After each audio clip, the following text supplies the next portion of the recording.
For our skills and strategies for this episode, we're going to be looking at the third-person slow-mo shooter Max Payne 3 by Rockstar Games. Now, sure, Max may be old, he may be drunk, he may be a bit of a sad sack, but that shouldn't mean that he has jungle fever. So we're going to look at how to survive in the story. We're going to look at how to properly bullet dodge and shoot dodge, and we're also going to give you some tips on the multiplayer. Now, before Max can interrupt and say something about hurrying up, we're just going to go ahead and jump into it. So here we go! Max Payne 3 is a fast, realistic third-person shooter that requires you to use a horde of Max's abilities in order to survive. First up, cover is paramount. All of your body is vulnerable, so be sure to keep it out of the enemy's sights. And secondly, reload as much as you can between kills so you always have ammo for bullet time. Thirdly is to use your 3P vision. That's third-person sight by bending the camera around corners and areas so you know what to expect.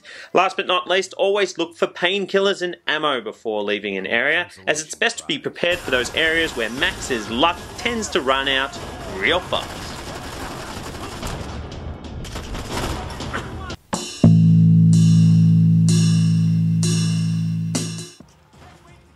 Possibly the greatest invention ever in shooters is bullet time. It looks cool, it feels great, and it's poetic violence.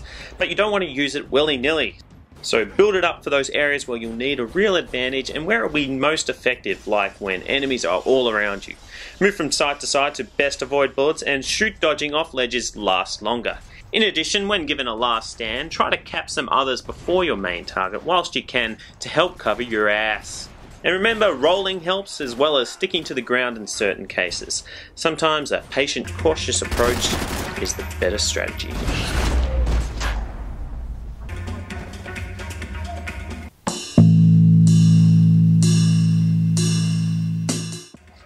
Max Payne 3 is all about weapons, and one of the best things is dual wielding.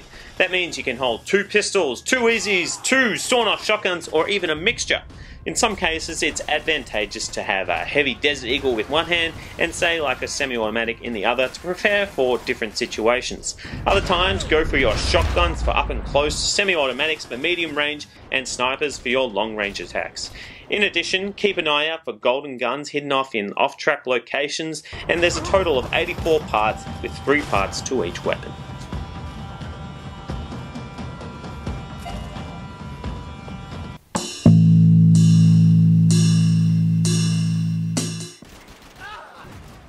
For some reason, a lot of people downvoted the Max Payne 3 multiplayer, and I don't know why, because it's actually pretty good.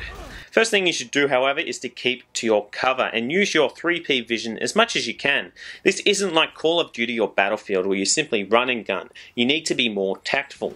Switching to free aim, I feel, also helps, as the self-lock can be a little irritating and allows for a more flexible shot. Remember to loot bodies also and to build up your weapons and abilities, and also when you gain the opportunity, use shoot dodge or bullet time in times where it will last, like jumping off a rooftops. This will give you more range and can be thus more effective.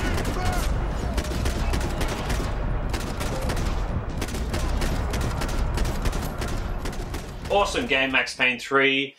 Rockstar know how to do action, and the action in this game is by far the best out there, but can be a bit difficult, so heed these hints and tips well, for these are the wise words of the Lord. And in the spirit of Max Payne 3, take this advice, and for the next game, I hope you do well, for the kingdom, the power of heaven and earth are yours now and forever. Game it.